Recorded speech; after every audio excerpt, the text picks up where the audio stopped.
And, you know, people are like, that's really weird. That's really different.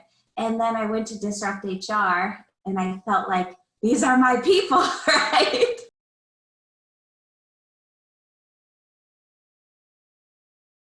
Hello, everyone. This is John Bernadovich, president and founder of Willory, as well as one of the organizers for DisruptHR Columbus.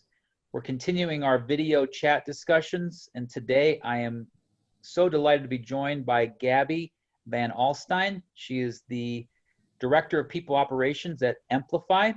How you doing today, Gabby? I'm doing well. I'm doing well. Thanks for talking to me today. Yeah, no problem. Gabby, you can find her on LinkedIn as well as through other social media channels. And she is one of our speakers, one of the original 13 that we have for our Disrupt HR event, which, as many of you know, we've had to postpone from April 30th. But we are doing a virtual roundtable discussion, which Gabby is planning on joining us for, when we're covering a wide range of topics. And I know it's been a very unique time for everyone in the world, and those of us in human resources have had a wider range of responsibilities, different senses of urgency, different things on our plate than we planned for from a planning perspective for 2020. And I'm just delighted to be able to continue some of the dialogue and communication and fellowship that Disrupt HR has brought in its traditional means. We've had to use some virtual means. So Gabby, I know, and it looks like you're working from home today, so maybe do you mind sharing who's keeping you company or visiting you occasionally, and how are you doing? Yeah, that's a great question. So so let's see if I can actually show you. That's that's my Heinz 57, my German Shepherd mix. He's keeping me company as I work from home. We at Amplify, we've been working from home for probably 5 or 6 weeks now. So haven't been going into the office at all. We're lucky enough we're fortunate enough to be able to do that, being a software company. So. And what does Amplify do? What is your business? Yeah, so we are an employee engagement solution. And so we partner with our customers, and we have an employee engagement tool that is based off of 17 drivers of engagement, things like autonomy, feedback, meaning, and we survey the employees of our customers, and then we partner with them and help them take actionable results or actionable feedback and put it to action, to be redundant, and really drive some bottom line business results. And so helping them connect the lines between business results and engagement. Yeah, I gotcha. And as the Director of People Operations and working in HR, why is it that you do what you do? How'd you get into this line of work, and what makes you so passionate about it, Gabby? Absolutely. Well, I've been in human resources for about 16 years now. Please don't do the math on that. But have always been, I consider myself an HR fangirl. Absolutely did not know what I wanted to do out of college. But, I've looked throughout my life for kind of a theme, a recurring thread, I like to call it. And it's definitely developing others. And so really all of the HR jobs that I've held have been heavy in L&D.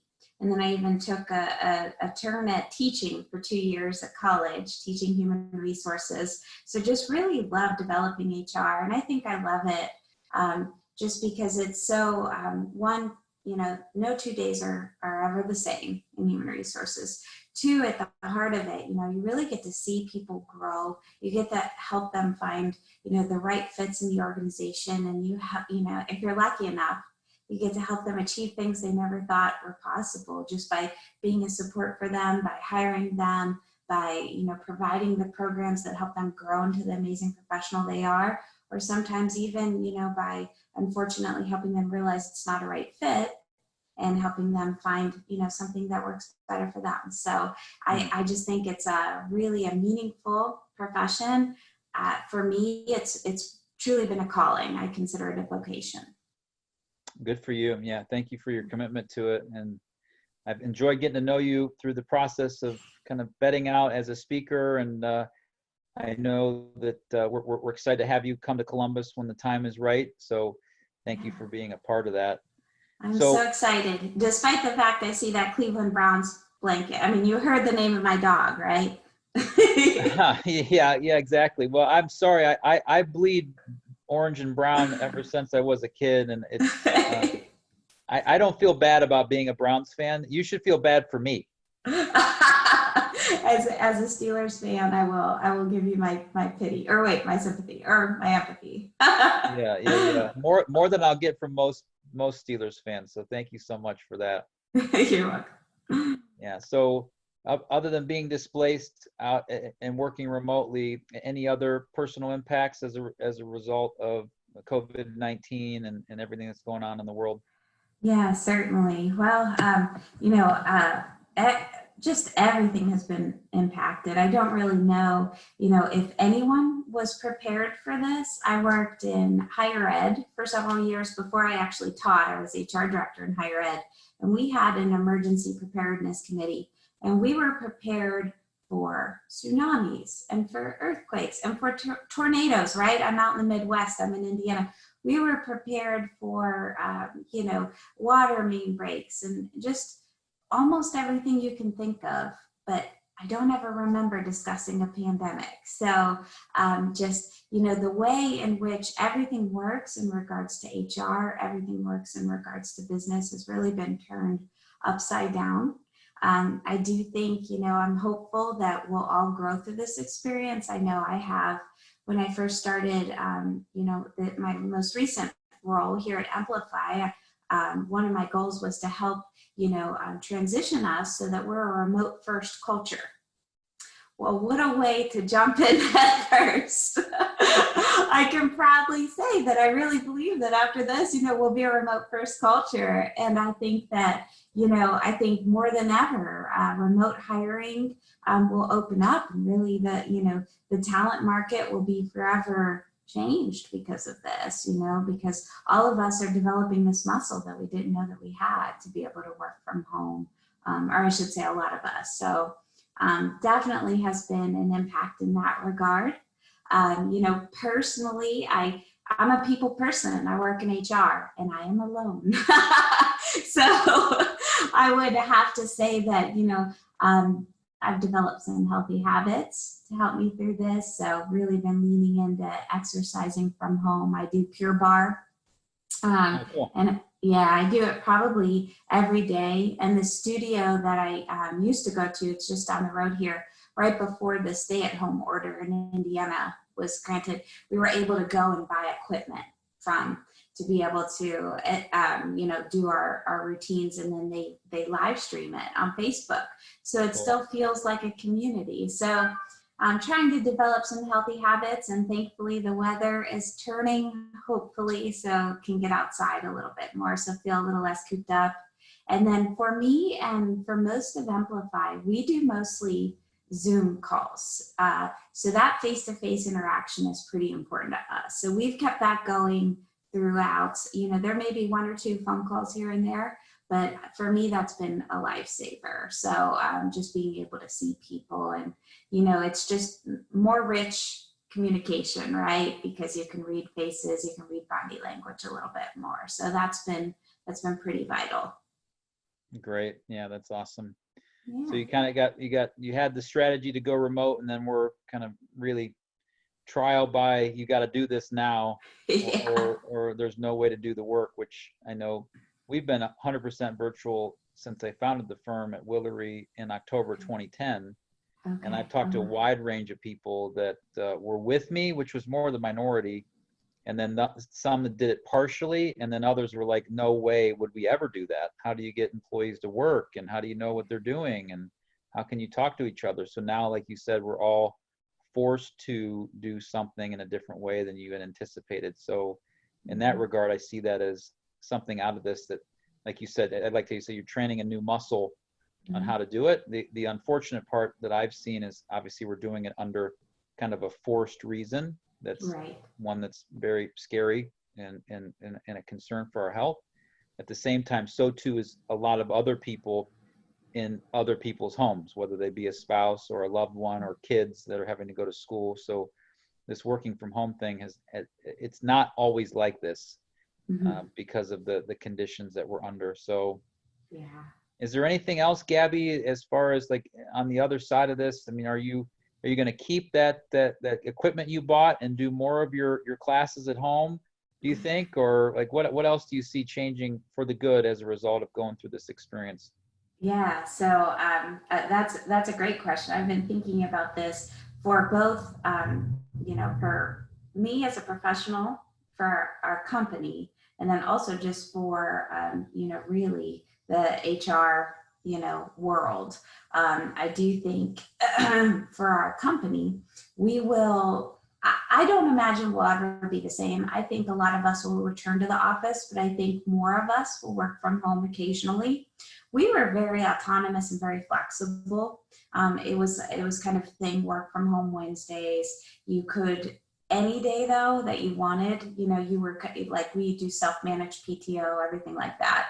And so we were pretty flexible, but a lot of people came in every day. And I imagine on any given day that'll probably spread a little bit more.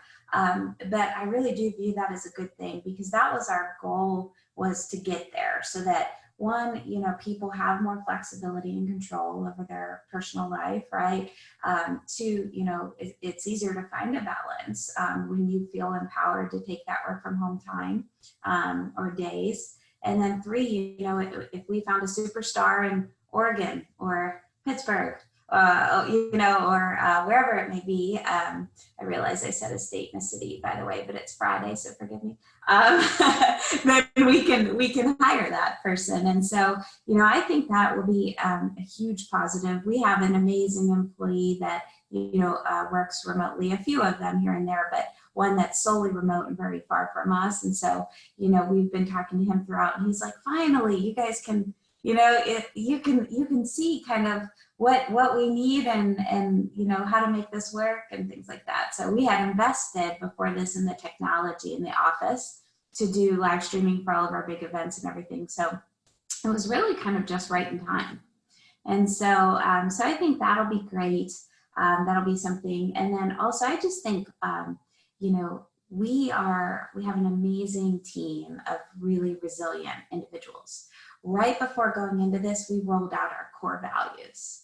And some of our core values are resilience, growth mindset, caring, and all of these things, we've seen them exercised every day throughout this work from home. We have very active Slack channels, and people are posting, hey, just so you know, you can give back to the community here, or just so you know, this restaurant's open for takeout, and there's a sale today, and things like that. People are just really caring for each other. They're posting great articles on, hey, here's a great idea on how to keep your kids occupied during the day. Here's a wonderful idea on how to, stay centered when you feel a little anxious about the uncertainty. We actually started a mindset Slack channel. And so we're sharing that kind of content there. We've done some well-being chats where we've had like a nurse, a professor talk about media literacy. We've had, Pete the planner talk about financial awareness. So in a weird way, we really come together, I think, closer as a company, and just feel a little bit more. We've developed more psychological safety, in my opinion, because we're seeing each other a little more vulnerable. And we're sharing when we have, a lot of us use red, yellow, green days to code our days. So we're sharing, hey, I'm showing up yellow today. I'm a little anxious because I've been cooped up and, my dog's not the best conversationalist. And I feel empowered to share that with, our chief people officer and, and my team. And I know that a lot of us at Amplify do. So I think we'll be stronger on that front. I think as a whole, I think just the HR industry, like I said, will be more open to talent everywhere. We'll be more open to remote capabilities. I think we'll be more prepared for more weird stuff the world is going to throw at us, right? And I think maybe sometimes it's hard to keep an eye. A lot of us wear that safety hat too, that physical health, physical well-being. I think we'll be a little bit more prepared for that. And then I really think just the world of work will, I'm hopeful. I should say I'm hopeful. I know I will as an HR professional, but really fully understand the full health, the holistic wellness picture of your employees and how important that, you know, mental mindset is, how important physical health is, how important financial health is, and how all of that plays a significant role in an individual feeling engaged in the company, engaged in the work, and feeling like they are able to, you know, are able to show up green, right, for your company. And how do we help them and support them with some of those things, those factors, so that they can really, you know, be 100% into the organization, right? So Yeah, no, that's great. A lot there, and a lot, again, that wellness, and I like the kind of the position that you mentioned as it relates to just making sure you're in the right mindset and being transparent and communicative and how I'm doing today, and being honest about it, because we're all, like you said, more vulnerable under this collectively as opposed to individually people having bad days or anxietal things happening in their life. This is, you know, obviously a global unique experience that we're all in it together. So as a key HR leader within your organization, I'm just curious as to, you know, you mentioned the remote work part. Are there other strategic things that the wellness and kind of ensuring collaboration, are there any other items that you at your firm, or that you're seeing other colleagues of yours, maybe not within your company, that are doing from an HR perspective?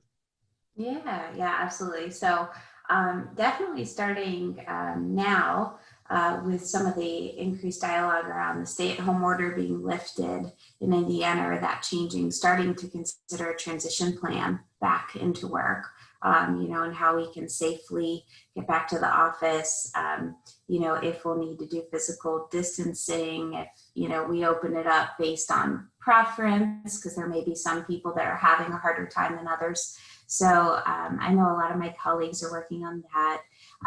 I know, you know, within the industry, a lot of us unfortunately have been impacted by this situation in an economic sense. And so I think it's a good time, especially if that's happened, right, for anyone. And I know we are working on role clarity.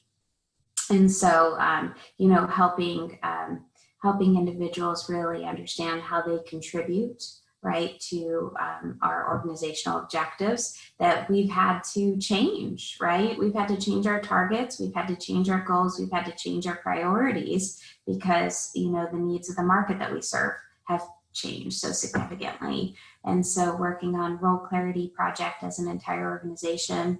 And I do think it's a really good time to take a look at that HR infrastructure, you know, and say, you know, have there been things I've wanted to build? Is now a good time to revisit our onboarding experience and make it remote friendly and asynchronous? Is now a good time to start working on asynchronous professional development programs? So, you know, some of those are my Q2, are within my Q2 goals. And then I had mentioned our core values. So, you know, I think it's a good time to revisit those and help enforce those, keep those light of mind. And then super excited about partnering with, you know, with a technology vendor to dig into some performance management. So that's what I'm working on in Q2, and excited to you know, to build. It's a wonderful time to get scrappy, roll up the sleeves, and build some amazing systems, so we're ready to hit the ground running when we can hire again, right? Right. Yeah. I like it. Let's get scrappy. That's awesome. Yeah. Fantastic. So I know when we first started talking, and we talked through your topic and how you got into HR, you mentioned this community of people that you've been close with. How have you been supporting others in HR, like your fellow HR, you know, whether they be in Indiana or across the globe? What are you doing with them in any way to again stay connected, supporting them, helping them, making sure they're okay? Yeah, that's a great question. And I do think, you know, there's a lot of research regarding when you feel stressed, one thing to do to really eliminate your stress is to help others, right? It's an immediate de-stressor, which it seems counterintuitive, but it really is. So when all of this started happening and I started seeing individuals pretty significantly impacted, for the past, I think it's 3 or 4 weekends now, I've been doing some career coaching calls where, just happy to jump on a call with individuals, take a look at their resume, give them some feedback, answer questions, share my resources, my favorite websites, my favorite books for, career transitions and things like that. And so not all HR professionals, I've had individuals, because I just posted on LinkedIn and I haven't turned anyone down, more people, yay. But I have had some calls with some HR professionals, some people interested in transitioning into HR. And, I love those. So speaking to those, I hopped on a call with some student leaders, so HR majors, at a branch of Indiana University here. And I shared, how Amplify is adjusting to COVID and how it's impacted my role as an HR professional. So that was kind of cool to connect with future HR leaders. And then there's a wonderful group we have, and really it's tech HR leaders. So, people ops or HR professionals within the Indianapolis tech space. And one of my colleagues who I am lucky enough to call friend, Julie, she actually leads a call weekly, and we all hop on and talk about what we're working on. We share resources. So after, we made some organizational changes, I was happy to share kind of like, the documents scrubbed that we created, the playbook for our leaders to communicate those changes, questions, Q&A kind of, that we had scripted, and others within that group will share resources with the group. And it's been super helpful. So even fun things like, Julie shared her company did a virtual scavenger hunt. So we're going to give it a try next Wednesday, so we share everything. Yeah. So been connected in that way, and that's really been helpful. So neat. Yeah. Well, Gabby, tell me about your experience with Disrupt HR overall, and then your enthusiasm to come disrupt us in Columbus when the time is right. I'd love to get your perspective on that. Absolutely. So love Disrupt HR. So I've been to probably three Indianapolis Disrupt events. And I took some of my students when I was teaching human resources. And just ever since I began in HR, just really felt like maybe an HR weirdo. I don't know how to say that, but a little bit of an outcast. Like instead of just a regular conflict resolution training, I made one that was Jersey Shore themed. And so assigned a Jersey Shore character to a TKI, conflict mode. And, people are like, that's really weird. That's really different. And then I went to Disrupt HR and I felt like these are my people, right? So just love the idea of a progressive HR, an HR that's human, right? An HR that's agile, an HR that's strategic. And these are all the ideas. And an HR that's fun, right? We all knew that HR has that rule, like after 5 o'clock, it's okay to cuss, but these are people that aren't afraid to say it, right? And we can talk about it and we like to have fun. And so, have kind of taught that method and really wanted to help students develop in that role. Went to Disrupt HR, felt like these are my people. And just, it has been a goal of mine to speak at one. And I saw the one in Columbus. I said, what better? Now's the time to apply. And so super excited to share and super excited to brag about my hero. 2 of my favorite topics, Mr. Rogers, who's from the Pittsburgh area, so he's very near and dear to my heart, and leadership. And so just can't wait to have some fun with everyone, to share what I hope are some great concepts and to learn, from my colleagues. You got it. Yeah, it'll be great and fun and different and unique and weird. I like that word. I like being called weird. That means I'm doing something right. I'm thinking outside the box.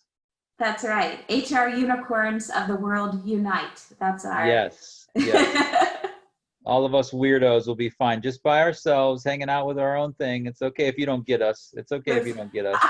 I'm with you. We're building something here, right? Yes. That's right. It's like the Breakfast Club, this amazing synergy from the HR freaks and geeks and nerds and weirdos. Right. Well, Gabby, I really appreciate you taking time. I know you're super busy and have a lot going on, and I really value the relationship we've been able to establish in a short period of time. And I look forward to seeing you on April 30th as part of our virtual roundtable, and continuing to stay in touch and in contact with you as we navigate what's next with DisruptHR Columbus and putting on our event. And without any further ado, I will bid a farewell and all the best. Stay safe, stay healthy, stay patient, Gabby. Until next time. Thank you so much, and stay weird. Yes.